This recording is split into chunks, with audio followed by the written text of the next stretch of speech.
So, welcome to our studio, the jury members. I have a great pleasure to have you here. Laura Hamilton and Andrew Finnigan. So, we know the results of the competitions. You are representing musicians in the jury panel, and you're representing violin makers.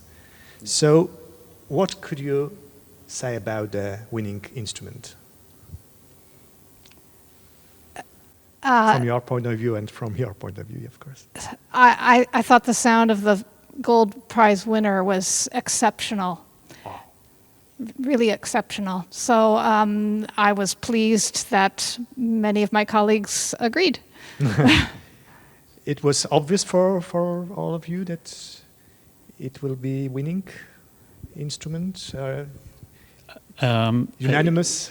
It's well, in terms of the sound, because in the third phase of the competition, the violin-making jury as well actually gave points for musical performances, chamber music, and also an orchestral piece. And I think amongst all 6 jury members, we were quite unanimous that the gold medal violin actually had the best sound, and it really did. It sounded tremendous in this hall.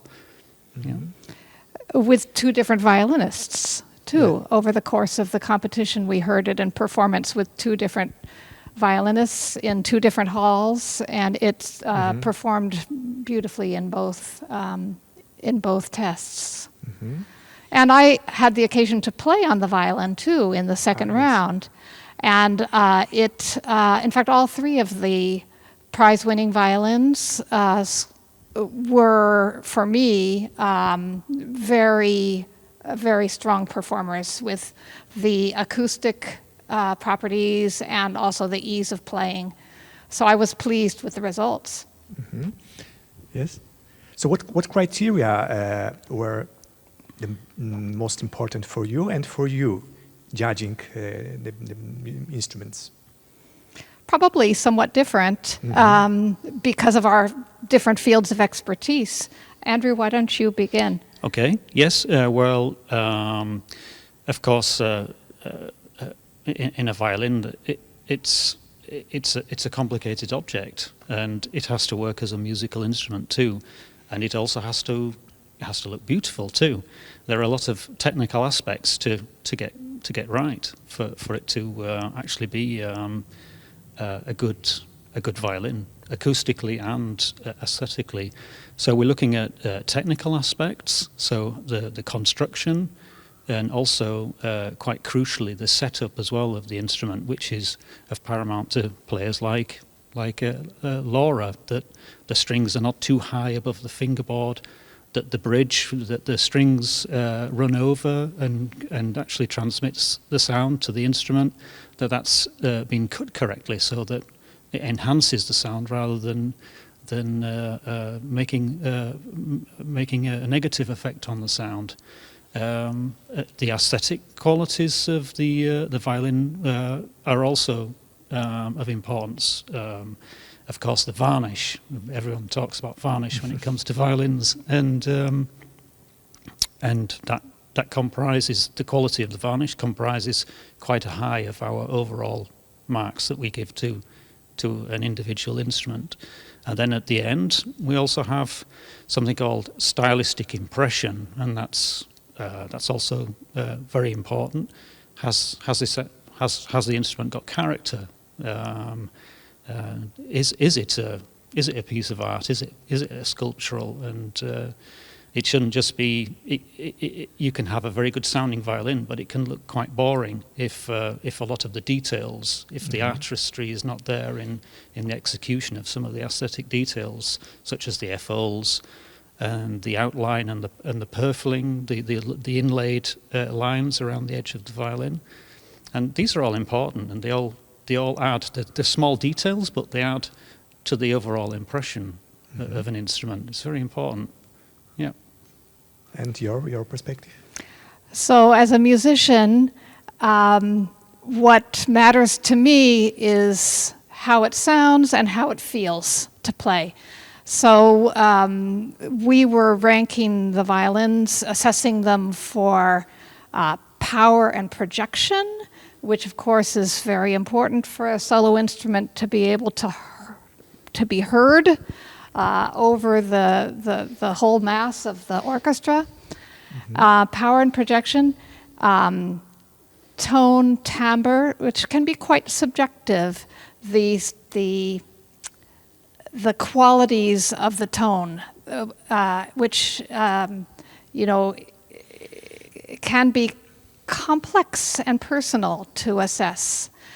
And something that's very important to me, and I always take note of, is the speed of articulation and the ease with which the sound can be produced. If you're fighting against the violin, it can become a less successful performance because you have to expend more effort to try to get the best results. And then one other element, which is again important with how easily it plays, is how well the strings balance against each other. You want the as you play across the four strings, you want to be able to seamlessly transition from the low to the high, and be able to maintain the same quality of sound without having to work too hard. You've been playing with great world orchestras like Metropolitan Opera and Chicago Symphony Orchestra. So what kind of instruments did you play as musicians? There's a range. The violin that I've owned for most of my career is an old Italian instrument by a maker named Carlo Tononi. He lived in the golden age of violin making in the early 18th century. But some of my colleagues have owned also fine old instruments, and some own wonderful modern instruments. But how to achieve certain sound within the orchestra? It's possible? I think it's wonderful to have a range. Different instruments. I think it's wonderful to have a range. You don't want everything to sound the same. We want to each have individuality that joins together to create the joint sound. I don't think it's necessary to have all certain type of instrument.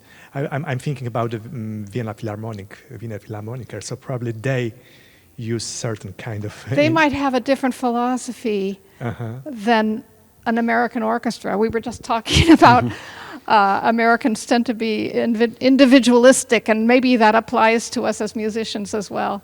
Yes. You are making cellos, yes, as well? Yes, I make cello, violins, violas, and cellos. Yeah, along with my partner Pierre Klemt, we've been making instruments together for over 20 years. What is the bigger challenge to make violin or cello? It's not a bigger challenge. I think the violin is a challenging instrument to make. You have to get everything just right, and I wouldn't say that there's more leeway on a cello, but I think violins are difficult to get right. But of course it's possible. So, what does it mean to build fantastic instrument in our times? So, if we compare this instrument to old, legendary Italian instruments, it's a very demanding task. And so, what it means to build something what will be timeless? Okay, well, now. I think I think the demonstration last night when the instruments from this competition were played in this hall, and they actually used a valuable old Italian instrument as a reference instrument before each modern. Yes. They played it twice before, and then they played five of the modern instruments, and I think this competition is really a testament to the fact that modern instruments can compete with old Italian valuable instruments. It was clearly a very nice instrument, but the best of the ones from last night, the modern instruments, I think were equally good. It is quite a controversial subject, this new versus old, and I think it's important to say that, of course, there are absolutely fantastic sounding old Italian instruments, old instruments, and it's the same with new ones, as there are not so good old instruments, and the same with modern ones. But the very best of the modern ones, I think, are comparable with the old instruments, and I think you can see that nearly on the world stage. I think nearly every famous soloist that I can think of doesn't just own a nice Stradivari or Guarneri. They also have often several modern violins, because they're convinced that the quality is there. So what piece of advice would you give to young violin makers just to have a successful life? That's difficult. I think really look at as many inspiring instruments as possible. Obviously, the great names from the past. Look at good examples of Stradivari and Guarneri. Those instruments are really worth looking at. But also, violin making isn't just about the aesthetic qualities. There's no doubt the best Stradivaris are very beautiful, and they are awe-inspiring. But it's about violins being musical tools, and I think often it's very interesting to just investigate any instrument that is sounding very, very good, is to look at it and try to figure out the criteria that is making this instrument a very good instrument, whether it be old or whether it be new or from a famous name or not. Sometimes we come across instruments that have no name in them. No one knows who built them, and yet they can sound fantastic, and they can even be quite unusual. And I think it's important to investigate those kind of instruments to try and work out a theory or a method that you can apply to your own work. And from your point of view, piece of advice to young Well, I was just thinking about something that he didn't mention yet, but the wood that is used, I think, is very important. And I've known some violin makers who have been collecting fine wood and storing it for years and years in order to make sure that it's dry and stable and old before they even start to construct, to make it into an instrument. I don't know, is that a significant factor? Yes, certainly. I mean, wood has to be of a certain age before you can use it. Mm-hmm. It's known now through dendrochronology that Stradivari's wood and Guarneri's wood wasn't actually that old when those instruments were built. In fact, there's a couple of instruments from Guarneri del Gesù, one of the most famous violin makers from Italy, and it's been shown that some of his bellies were barely 2 years old. The pieces of wood that he made the tops of his violins out of were barely 2 years old when he built them, and which is quite interesting. That is interesting. But within just selecting wood, just having a piece of wood that is old enough and having a beautiful flames on the back or a nice grain structure, that's not enough.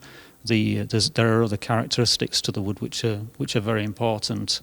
If the wood is too heavy, it can be very beautiful, but if it's too heavy and it doesn't have a good elasticity, it won't make a good instrument. But last question, is there a big difference between violin for a soloist and violin for a member of the orchestra? Is there a big difference? I think that each of us is greedy, and we want to have the best artistic experience that we can with the tools that we're using. So I mean, one factor that we can't deny is that the old instruments are very expensive, and perhaps too expensive to purchase for many professional musicians, and then maybe too risky to use it on a job where they're playing many hours a day, many hours per week in an orchestra. So for that reason, it's a factor to consider where a modern instrument might be a better choice, and still be able to have a great playing experience and be able to have all the qualities of sound and response that we crave, that we need. Okay, thank you very much for this interview. Okay. Thank you. Thank you. Nice to meet you. This was nice to meet you.